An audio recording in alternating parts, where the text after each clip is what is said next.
आज भारत के प्रमुख जलप्रपात। 1.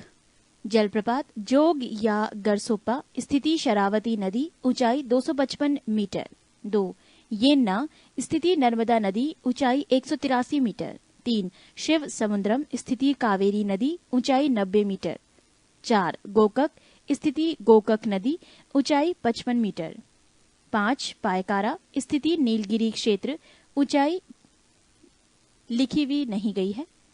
6. जलप्रपात चूलिया, स्थिति चंबल नदी, ऊंचाई 18 मीटर। 7. पुनासा, स्थिति चंबल नदी, ऊंचाई 12 मीटर। 8. बिहार, स्थिति टोंस नदी, ऊंचाई 100 मीटर। 9. धुआंधार, स्थिति नर्मदा नदी, ऊंचाई 10 मीटर। 10. हुंडरू, स्थिति स्वर्ण रेखा नदी, ऊंचाई 174 मीटर। 6. भारत की जलवायु।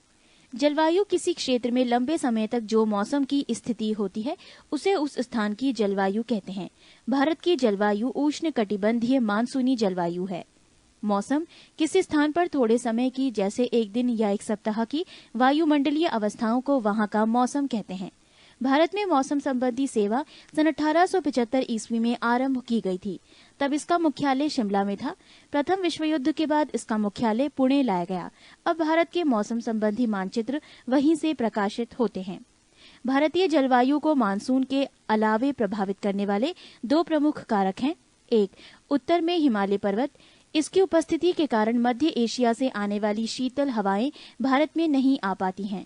2. दक्षिण में हिंद महासागर, इसकी उपस्थिति एवं भूमध्य रेखा की समीपता के कारण उष्णकटिबंधीय जलवायु अपने आदर्श स्वरूप में पाई जाती है। मानसूनी पवनों द्वारा समय समय पर अपनी दिशा पूर्णतया बदल लेने के कारण भारत में निम्न 4 ऋतु चक्रवात पाई जाती है। 1. शीत ऋतु 15 दिसंबर से 15 मार्च तक। 2. ग्रीष्म ऋतु 16 मार्च से 15 जून तक। 3. वर्षा ऋतु 16 जून से 15 सितंबर। 4. शरद ऋतु 16 सितंबर से 14 दिसंबर। नोट: ये तिथियां एक सामान्य सीमा रेखा को तय करती है। मानसून पवनों के आगमन एवं प्रत्यावर्तन में होने वाला विलंब इनको पर्याप्त रूप से प्रभावित करता है। उत्तर भारत के मैदानी भागों में शीत ऋतु में वर्षा पश्चिमी विक्षोभ या जेट स्ट्रीम के कारण होती है। जाड़े के दिनों में जनवरी से फरवरी महीने में तमिलनाडु के तटों पर वर्षा लौटती हुई मानसून या उत्तरी पूर्वी मानसून के कारण होती है। ग्रीष्म ऋतु में असम एवं पश्चिम बंगाल राज्यों में तीव्र आर्द्र हवाएं चलने लगती हैं, जिनसे गरज के साथ वर्षा हो जाती है। इन हवाओं को पूर्वी भारत में नॉर्वेस्टर एवं बंगाल में काल वैशाखी के नाम से जाना जाता है। कर्नाटक में इसे चेरी ब्लॉसम कहा जाता है, जो कॉफी की कृषि के लिए लाभदायक होता है। आम की फसल के लिए लाभदायक होने के कारण इसे दक्षिण भारत में आम्र वर्षा, मैंगो शावर कहते हैं। उत्तर पश्चिम भारत के शुष्क भागों में ग्रीष्म ऋतु में चलने वाली गर्म एवं शुष्क हवाओं को लू कहा जाता है। पृष्ठ 161। वर्षा ऋतु में उत्तर पश्चिम भारत तथा पाकिस्तान में उष्ण दाब का क्षेत्र बन जाता है, जिसे मानसून गर्त कहते हैं। इसी समय उत्तरी अतः उष्ण अभिसरण NITC उत्तर की ओर खिसकने लगती है, जिसके कारण विषुवत रेखीय पछुआ पवन एवं दक्षिणी गोलार्ध की दक्षिण पूर्व वाणिज्यिक पवन विषुवत रेखा को पार कर फेरल के नियम का अनुसरण करते हुए भारत में प्रवाहित होने लगती है, जिसे दक्षिण पश्चिम मानसून के नाम से जाना जाता है। भारत की अधिकांश वर्षा लगभग 80% इसी मानसून से होती है। भारत की प्रायद्वीपीय आकृति के कारण दक्षिण पश्चिम में के मानसून 2 शाखाओं में विभाजित हो जाता है। 1. अरब सागर की शाखा तथा 2. बंगाल की खाड़ी की शाखा। अरब सागर शाखा का मानसून सबसे पहले भारत के केरल राज्य में जून के प्रथम सप्ताह में आता है। यहाँ ये पश्चिमी घाट पर्वत से टकराकर केरल के तटों पर वर्षा करती है। इसे मानसून प्रस्फोट, मानसून ब्रस्ट कहा जाता है। गारो, खासी एवं जयंतिया पहाड़ियों पर बंगाल की खाड़ी से आने वाली हवाएं दक्षिण से पूर्व मानसून की शाखा अधिक वर्षा लाती है, जिसके कारण यहाँ स्थिति मावसिन राम मेघालय विश्व में सर्वाधिक वर्षा प्राप्त करने वाला स्थान है, लगभग 1141 सेंटीमीटर। मानसून की अरब सागर शाखा तुलनात्मक रूप से अधिक शक्तिशाली होती है। दक्षिण पश्चिम मानसून द्वारा लाए कुछ आर्द्रता का 65% भाग अरब सागर से एवं 35% भाग बंगाल की खाड़ी से आता है। मौसम के अनुसार वर्षा का वितरण। वर्षा का मौसम: दक्षिण पश्चिम मानसून समयावधि जून से सितंबर तक। वार्षिक वर्षा का प्रतिशत 73.7%। परवर्ती मानसून काल। समयावधि अक्टूबर से दिसंबर तक। वार्षिक वर्षा का प्रतिशत 13.3%। पूर्व मानसून काल। समयावधि मार्च से मई तक। वार्षिक वर्षा 10.0%। शीत ऋतु या उत्तर पश्चिम मानसून। समयावधि जनवरी से फरवरी। वार्षिक वर्षा का प्रतिशत 2.6%। अरब सागरीय मानसून की एक शाखा सिंध नदी के डेल्टा क्षेत्र से आगे बढ़कर राजस्थान के मरुस्थल से होती हुई सीधे हिमालय पर्वत से जा टकराती है एवं वहां धर्मशाला के निकट अधिक वर्षा कराती है। राजस्थान में इसके मार्ग में अवरोध न होने के कारण वर्षा का अभाव पाया जाता है, क्योंकि अरावली पर्वतमाला इनके समानांतर पड़ती है। तमिलनाडु पश्चिमी घाट के पर्वत वृष्टि छाया क्षेत्र में पड़ता है, अतः यहाँ दक्षिण पश्चिम मानसून द्वारा काफी कम वर्षा होती है। शरद ऋतु को मानसून प्रत्यावर्तन का काल, रिट्रीटिंग मानसून सेशन कहा जाता है। इस ऋतु में बंगाल की खाड़ी एवं अरब सागर में उष्णकटिबंधीय चक्रवातों की उत्पत्ति होती है। इन चक्रवातों से पूर्वी तटीय क्षेत्रों में, मुख्यतः आंध्र प्रदेश एवं उड़ीसा तथा पश्चिमी तटीय क्षेत्र में गुजरात में काफी क्षति पहुंचती है। 7. भारत की मिट्टी। मिट्टी के अध्ययन के विज्ञान को मृदा विज्ञान पेडोलॉजी कहा जाता है। भारतीय कृषि अनुसंधान परिषद ने भारत की मिट्टियों को 8 वर्गों में विभाजित किया है, जो निम्न है। 1. जलोढ़ मिट्टी एल्यूवायल सॉइल। 2. काली मिट्टी ब्लैक सॉइल। 3. लाल मिट्टी रेड सॉइल। 4. लेटराइट मिट्टी लेटराइट सॉइल। 5. मरुस्थलीय मिट्टी डेजर्ट सॉइल। 6. क्षारीय मिट्टी एल्कलाइन सॉइल। 7. पीचमय और जैव मिट्टी पीट्स सॉइल। 8. वन्य मिट्टी फॉरेस्ट सॉइल। पृष्ठ 162। 1. जलोढ़ मिट्टी एल्यूवायल सॉइल। ये मिट्टी भारत के लगभग 22% क्षेत्रफल पर पाई जाती है। ये नदियों द्वारा लाई गई मिट्टी है। इस मिट्टी में पोटाश की बहुलता होती है, लेकिन नाइट्रोजन, फास्फोरस एवं ह्यूमस की कमी होती है। ये 2 प्रकार की होती है, एक बांगड़ और 2 खादर। पुराने जलोढ़ मिट्टी को बांगड़ तथा नई जलोढ़ मिट्टी को खादर कहा जाता है। जलोढ़ मिट्टी उर्वरता के दृष्टिकोण से काफी अच्छी मानी जाती है।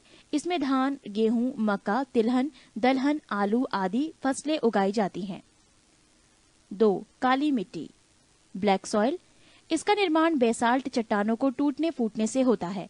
इसमें आयरन, चूना, एल्यूमिनियम एवं मैग्नीशियम की बहुलता होती है। इस मिट्टी का काला रंग टिटेनिफेरस मैग्नेटाइट एवं जीवांश ह्यूमस की उपस्थिति के कारण होता है।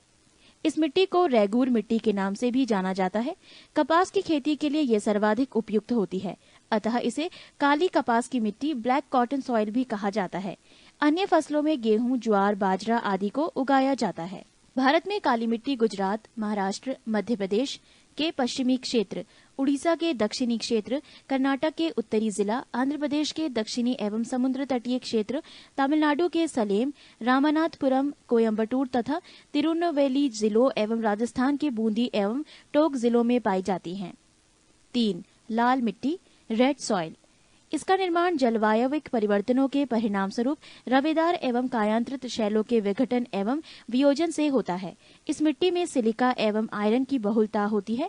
लाल मिट्टी का लाल रंग लौह ऑक्साइड की उपस्थिति के कारण होता है, लेकिन जल योजित रूप में ये पीली दिखाई पड़ती है। ये अम्लीय प्रकृति की मिट्टी होती है। इसमें नाइट्रोजन, फास्फोरस एवं ह्यूमस की कमी होती है। ये मिट्टी प्रायः उर्वरता विहीन बंजर भूमि के रूप में पाई जाती है। इस मिट्टी में कपास, गेहूं, दालें तथा मोटे अनाजों की कृषि की जाती है। भारत में ये मिट्टी आंध्र प्रदेश एवं मध्य प्रदेश के पूर्वी भाग, छोटा नागपुर के पठारी क्षेत्र, पश्चिम बंगाल के उत्तरी पश्चिमी जिलों, मेघालय की गारो, खासी एवं जयंतिया के पहाड़ी क्षेत्रों, नागालैंड, राजस्थान में अरावली के पूर्वी क्षेत्र, महाराष्ट्र, तमिलनाडु एवं कर्नाटक के कुछ भागों में पाई जाती है। चूना का इस्तेमाल कर लाल मिट्टी की उर्वरता बढ़ाई जा सकती है। 4. लेटेराइट मिट्टी लेटेराइट सॉइल। इसका निर्माण मानसूनी जलवायु की आर्द्रता एवं शुष्कता के क्रमिक परिवर्तन के परिणाम स्वरूप इस उत्पन्न विशिष्ट परिस्थितियों में होता है। इसमें आयरन एवं सिलिका की बहुलता होती है। शैलों की टूट फूट से निर्मित होने वाली इस मिट्टी को गहरी लाल लेटेराइट, सफेद लेटेराइट तथा भूमिगत जलवायु लेटेराइट के रूप में वर्गीकृत किया जाता है। गहरी लाल लेटेराइट में लौह ऑक्साइड तथा पोटाश की बहुलता होती है। इसकी उर्वरता कम होती है, लेकिन निचले भाग में कुछ खेती की जाती है। सफेद लेटेराइट की उर्वरता सबसे कम होती है और केओलिन के कारण इसका रंग सफेद होता है। भूमिगत जलवायु लेटेराइट काफी उपजाऊ होती है, क्योंकि वर्षाकाल में लौह ऑक्साइड जल के साथ घुलकर नीचे चले जाते हैं। लेटेराइट मिट्टी चाय की खेती के लिए सर्वाधिक उपयुक्त होता है। पृष्ठ 163। 8। भारत की कृषि। भारत के कुल क्षेत्रफल का लगभग 51% भाग पर कृषि, 4% भूभाग पर चरागाह, लगभग 21% भूमि पर वन एवं 24% भूमि बंजर तथा बिना उपयोग की है। देश की कुल श्रम शक्ति का लगभग 52% भाग कृषि एवं इससे संबंधित उद्योग धंधों से अपनी आजीविका चलाता है। 2009 से 2010 में भारत के सकल घरेलू उत्पाद में कृषि का योगदान 14.6% है। 2008 से 2009 में भारत के निर्यात में कृषि और उससे संबंधित वस्तुओं का अनुपात लगभग 9.1% था। विश्व में चावल उत्पादन में चीन के बाद भारत का दूसरा स्थान है। भारत में खाद्यान्नों के अंतर्गत आने वाले कुल क्षेत्र के 47% भाग पर चावल की खेती की जाती है। विश्व में गेहूं उत्पादन में चीन के बाद भारत का दूसरा स्थान है। देश की कुल कृषि योग्य भूमि के लगभग 15% भाग गेहूं की खेती की जाती है। देश में गेहूं के उत्पादन में उत्तर प्रदेश का प्रथम स्थान है, जबकि प्रति हेक्टेयर उत्पादन में पंजाब का स्थान प्रथम है। हरित क्रांति का सबसे अधिक प्रभाव गेहूं और चावल की कृषि पर पड़ा है, परंतु चावल की तुलना में गेहूं के उत्पादन में अधिक वृद्धि हुई। भारत में हरित क्रांति ग्रीन रेवोल्यूशन लाने का श्रेय डॉक्टर M.S. स्वामीनाथन को जाता है। भारत में हरित क्रांति की शुरुआत 1967 से 68 ईस्वी में हुई। प्रथम हरित क्रांति के बाद 1983 से 84 ईस्वी में द्वितीय हरित क्रांति की शुरुआत हुई, जिसमें अधिक अनाज उत्पादन, निवेश एवं कृषकों को दी जाने वाली सेवाओं का विस्तार हुआ। तिलहन प्रौद्योगिकी मिशन की स्थापना 1986 ईस्वी में हुई। भारत विश्व में उर्वरकों का तीसरा सबसे बड़ा उत्पादक और उपभोक्ता देश है। पेट्रोलियम उर्वरक का पूरी तरह आयात किया जाता है। आम, केला, चीकू, खट्टे नींबू, काजू, नारियल, काली मिर्च, अदरक, हल्दी के उत्पादन में भारत का स्थान विश्व में पहला है। फलों एवं सब्जियों के उत्पादन में भारत का स्थान विश्व में दूसरा है। प्रथम चीन। फसल और प्रमुख उत्पादक राज्य। चावल पश्चिम बंगाल, उत्तर प्रदेश, आंध्र प्रदेश, बिहार एवं पंजाब। गेहूं उत्तर प्रदेश, पंजाब, हरियाणा, बिहार, मध्य प्रदेश एवं राजस्थान। ज्वार महाराष्ट्र, कर्नाटक, मध्य प्रदेश एवं आंध्र प्रदेश। बाजरा गुजरात, राजस्थान एवं उत्तर प्रदेश। दलहन मध्य प्रदेश, उत्तर प्रदेश, पंजाब, हरियाणा, राजस्थान, बिहार, पश्चिम बंगाल, गुजरात एवं आंध्र प्रदेश। तिलहन गुजरात, मध्य प्रदेश, बिहार, उत्तर प्रदेश, राजस्थान, पश्चिम बंगाल एवं उड़ीसा। जौ उत्तर प्रदेश, राजस्थान, बिहार एवं पंजाब। गन्ना उत्तर प्रदेश, महाराष्ट्र, तमिलनाडु, कर्नाटक, हरियाणा एवं पंजाब। मूंगफली गुजरात, आंध्र प्रदेश, तमिलनाडु, कर्नाटक, महाराष्ट्र एवं मध्य प्रदेश। चाय असम, पश्चिम बंगाल, तमिलनाडु, केरल, त्रिपुरा, कर्नाटक एवं हिमाचल प्रदेश। कहवा कर्नाटक, तमिलनाडु, केरल, आंध्र प्रदेश एवं महाराष्ट्र। पृष्ठ 164। कपास महाराष्ट्र, गुजरात, मध्य प्रदेश, पंजाब, कर्नाटक, हरियाणा, राजस्थान, तमिलनाडु एवं आंध्र प्रदेश। रबड़ केरल, तमिलनाडु, कर्नाटक, असम एवं अंडमान निकोबार द्वीप समूह। पटसन पश्चिम बंगाल, बिहार, असम, उड़ीसा एवं उत्तर प्रदेश। तंबाकू आंध्र प्रदेश, गुजरात, बिहार, उत्तर प्रदेश, महाराष्ट्र, पश्चिम बंगाल एवं तमिलनाडु। काली मिर्च केरल, कर्नाटक, तमिलनाडु एवं पुदुचेरी। हल्दी आंध्र प्रदेश, उड़ीसा, तमिलनाडु, महाराष्ट्र एवं बिहार। काजू केरल, महाराष्ट्र एवं आंध्र प्रदेश। ऋतुओं के आधार पर फसलों का वर्गीकरण। 1. रबी की फसल। ये अक्टूबर नवंबर में बोई जाती है और मार्च अप्रैल में काट की ली जाती है। इसकी मुख्य फसलें हैं गेहूं, जौ, चना, मटर, सरसों, आलू, राई और आदि। 2. खरीफ फसल। ये जून जुलाई में बोई जाती हैं और नवंबर सितंबर में काट ली जाती हैं। इसकी मुख्य फसलें हैं धान, गन्ना, तिलहन, ज्वार, बाजरा, मक्का, अरहर आदि। 3. गर्मा फसल। ये मई जून में बोई जाती हैं और जुलाई अगस्त में काट ली जाती हैं। इसकी मुख्य फसलें हैं राई, मक्का, ज्वार, जूट और मडुआ। 9. भारत में सिंचाई। भारत में सिंचाई परियोजनाओं को 3 भागों में विभाजित किया गया है। ये हैं 1 वृहद सिंचाई परियोजना, 2 मध्यम सिंचाई परियोजनाएं एवं 3 लघु सिंचाई परियोजनाएं। वृहद सिंचाई परियोजना के अंतर्गत वो परियोजनाएं सम्मिलित की जाती हैं जिसके अंतर्गत 10,000 हेक्टेयर से अधिक कृषि योग्य भूमि हो। मध्यम सिंचाई परियोजना के अंतर्गत वो परियोजनाएं सम्मिलित की जाती हैं जिसके अंतर्गत 2,000 से 10,000 हेक्टेयर कृषि योग्य भूमि हो। लघु सिंचाई परियोजना के अंतर्गत वो परियोजना सम्मिलित की जाती हैं जिसके अंतर्गत 2,000 हेक्टेयर से कम कृषि योग्य भूमि हो। वर्तमान समय में भारत की कुल सिंचित क्षेत्र का 37% बड़ी एवं मध्यम सिंचाई परियोजना के अधीन तथा 63% छोटी सिंचाई योजनाओं के अधीन है। विश्व का सर्वाधिक सिंचित क्षेत्र चीन 21% में है। विश्व का दूसरा सर्वाधिक सिंचित क्षेत्र भारत 20.2% में है। भारत में शुद्ध बोए गए क्षेत्र 1360 लाख हेक्टेयर के लगभग 33% भाग पर सिंचाई की सुविधा उपलब्ध है। वर्तमान समय कुआं और नलकूप भारत में सिंचाई के प्रमुख साधन हैं। देश में सर्वाधिक नलकूप व पंप सेट तमिलनाडु 18% में पाए जाते हैं। महाराष्ट्र में 15.6% का दूसरा स्थान है। केवल नलकूपों की सर्वाधिक सघनता वाला राज्य उत्तर प्रदेश है। प्रायद्वीपीय भारत में सिंचाई का प्रमुख साधन तालाब है। तालाब द्वारा सर्वाधिक सिंचाई तमिलनाडु राज्य में की जाती है। सिंचाई के साधन: कुआं व नलकूप सिंचित भाग 55.9%, नहर 31.4%, तालाब 6.1%, अन्य स्रोत 6.6%। पृष्ठ 165। 10. भारत के खनिज संसाधन। भारत में खनिजों के सर्वेक्षण एवं विकास के लिए जियोलॉजिकल सर्वे ऑफ इंडिया, जिसका मुख्यालय कोलकाता में है, तथा भारतीय खान ब्यूरो, जिसका मुख्यालय नागपुर है, जिम्मेदार है। खनिज पदार्थ प्राप्ति स्थान तथा विशेष बिंदु: लौह अयस्क प्राप्ति स्थान उड़ीसा, जिसके अंदर सोनाई, क्योंझर, मयूरभंज, झारखंड, जिसके अंदर सिंहभूम, हजारीबाग, पलामू एवं धनबाद, छत्तीसगढ़, बस्तर, दुर्ग, रायपुर, रायगढ़, बिलासपुर, मध्य प्रदेश, जबलपुर, कर्नाटक, बेलारी, चिकमंगलूर, चीतल, दुर्ग, महाराष्ट्र, रत्नागिरी एवं चांदा, तमिलनाडु, सलेम, तिरुचिरापल्ली और गोवा। विशेष बिंदु: झारखंड एवं उड़ीसा राज्यों में देश का लगभग 75% लोहा प्राप्त किया जाता है। भारत लौह अयस्क का निर्यात जापान, चेक, स्लोवाकिया, इटली, श्रीलंका आदि को करता है। कुछ संचित भंडार की दृष्टि से भारत का विश्व में प्रथम स्थान है। मैग्नीज प्राप्ति स्थान: झारखंड, सिंहभूम, महाराष्ट्र, नागपुर और भंडारा, उड़ीसा, क्योंझर, सुंदरगढ़, आंध्र प्रदेश, काकुलमढ़ी, कर्नाटक, शिमोगा एवं बेलारी, गुजरात, पंचमहल, राजस्थान, बांसवाड़ा। विशेष बिंदु: मैग्नीज उत्पादन में भारत का विश्व में तीसरा स्थान है। उड़ीसा देश का सर्वाधिक मैग्नीज उत्पादन करने वाला राज्य है।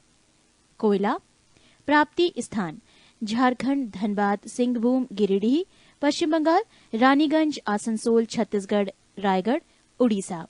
देसगढ़ तथा तलचर, असम, माकूम, लखीमपुर, महाराष्ट्र, चांदा, आंध्र प्रदेश, सिंगरेनी, मेघालय, जम्मू कश्मीर, नागालैंड आदि। विशेष बिंदु: कोयले के उत्पादन में भारत का स्थान विश्व में तीसरा है। भारत में कोयले के उत्पादन में प्रथम 3 राज्य क्रमशः है झारखंड, छत्तीसगढ़, उड़ीसा। एंथ्रेसाइट सबसे उत्तम श्रेणी का कोयला है। तांबा प्राप्ति स्थान: झारखंड, सिंहभूम, हजारीबाग, राजस्थान, खेतड़ी, झुंझुनू, भीलवाड़ा, अलवर एवं सिरोही, महाराष्ट्र, कोल्हापुर, कर्नाटक, चीतल, दुर्ग, हासन, रायचूर, मध्य प्रदेश, बालाघाट, आंध्र प्रदेश, अग्नि, गुंडल। विशेष बिंदु: भारत में तांबा के उत्पादन में प्रथम 3 राज्य क्रमशः है मध्य प्रदेश, राजस्थान, झारखंड। राजस्थान के जवाहर खान से जस्ते के साथ तांबा भी निकाला जाता है। बॉक्साइट प्राप्ति स्थान: उड़ीसा, झारखंड, कोडरमा, हजारीबाग, बिहार, गया एवं मुंगेर, महाराष्ट्र, नागपुर, भंडारा तथा रत्नागिरी, राजस्थान, अजमेर, शाहपुर, आंध्र प्रदेश, नेल्लोर। विशेष बिंदु: भारत में बॉक्साइट का उत्पादन सबसे अधिक उड़ीसा, कुल उत्पादन का 50% में होता है। अभ्रक। प्राप्ति स्थान झारखंड पलामू, गुजरात रवेड़ा, मध्य प्रदेश कटनी बालाघाट जबलपुर, छत्तीसगढ़ बिलासपुर राजस्थान। विशेष बिंदु अभ्रक के उत्पादन में भारत का स्थान विश्व में प्रथम है। राजस्थान में 51% अभ्रक है। सोना। प्राप्ति स्थान झारखंड पलामू, गुजरात रवेड़ा, मध्य प्रदेश कटनी बालाघाट जबलपुर, छत्तीसगढ़ बिलासपुर राजस्थान। विशेष बिंदु देश की कुल स्वर्ण उत्पादन का 98% अकेले कर्नाटक राज्य से प्राप्त किया जाता है। जस्ता। प्राप्ति स्थान राजस्थान उदयपुर, उड़ीसा, जम्मू कश्मीर उत्पादन में द्वितीय स्थान। विशेष बिंदु राजस्थान उत्पादन में प्रथम के जवार खान जस्ता उत्पादन के लिए प्रसिद्ध है। पेट्रोलियम। प्राप्ति स्थान असम डिगबोई, सुरमा घाटी, गुजरात खंबात, अंकलेश्वर, महाराष्ट्र मुंबई हाई। विशेष बिंदु नील। पृष्ठ 166। यूरेनियम। प्राप्ति स्थान झारखंड, रांची, हजारीबाग, सिंहभूम। विशेष बिंदु झारखंड प्रथम स्थान पर है। मैग्नेजाइट। प्राप्ति स्थान उत्तराखंड, राजस्थान, तमिलनाडु, आंध्र प्रदेश। विशेष बिंदु इसका सर्वाधिक भंडार 68% उत्तराखंड में है। थोरियम। प्राप्ति स्थान राजस्थान, पाली, भीलवाड़ा। विशेष बिंदु विश्व का सबसे बड़ा थोरियम निर्माता देश भारत है। चांदी। प्राप्ति स्थान राजस्थान, जवार खान, कर्नाटक, चित्रदुर्ग, बेलारी, आंध्र प्रदेश, कुडप्पा, गुंटूर, झारखंड, संथाल परगाना, सिंहभूम। विशेष बिंदु नील। क्रोमाइट। प्राप्ति स्थान झारखंड एवं उड़ीसा। विशेष बिंदु इसके उत्पादन में उड़ीसा प्रथम स्थान पर है। टंगस्टन। प्राप्ति स्थान राजस्थान, तमिलनाडु, कर्नाटक। विशेष बिंदु इसके मुख्य भंडार देगाना राजस्थान में है। हीरा। प्राप्ति स्थान मध्य प्रदेश, पन्ना खान। सीसा। झारखंड, हजारीबाग, राजस्थान, चिचौली। लिग्नाइट। प्राप्ति स्थान तमिलनाडु, राजस्थान। विशेष बिंदु इसका सर्वाधिक भंडार तमिलनाडु में है। 4. भारत की प्रमुख झीलें। 1. डल झील, संबंधित राज्य जम्मू कश्मीर। 2. वुलर झील, जम्मू कश्मीर। 3. बैरीनाग झील, जम्मू कश्मीर। मानस बल झील, जम्मू कश्मीर। राजसमंद झील, राजस्थान। पिछौला झील, राजस्थान। सांभर झील, राजस्थान। सातताल झील, उत्तराखंड। नैनीताल झील, उत्तराखंड। राक्सताल झील, उत्तराखंड। मालाताल झील, उत्तराखंड। हुसैन सागर झील, आंध्र प्रदेश। पुलिकट झील, तमिलनाडु। लोकाटक झील, मणिपुर। नागिन झील, जम्मू कश्मीर। शेषनाग झील, जम्मू कश्मीर। अनंतनाग झील, जम्मू कश्मीर। लुनकरसनर झील, राजस्थान। जयसमंद झील, राजस्थान। फतेह सागर झील, राजस्थान। डीडवाना झील, राजस्थान। देवताल झील, उत्तराखंड। नौ कुचियाताल झील, उत्तराखंड। खुरपाताल झील, उत्तराखंड। कोलेरू झील, आंध्र प्रदेश। चिल्का झील, उड़ीसा। लोनार झील, महाराष्ट्र। बेम्बानट झील, केरल।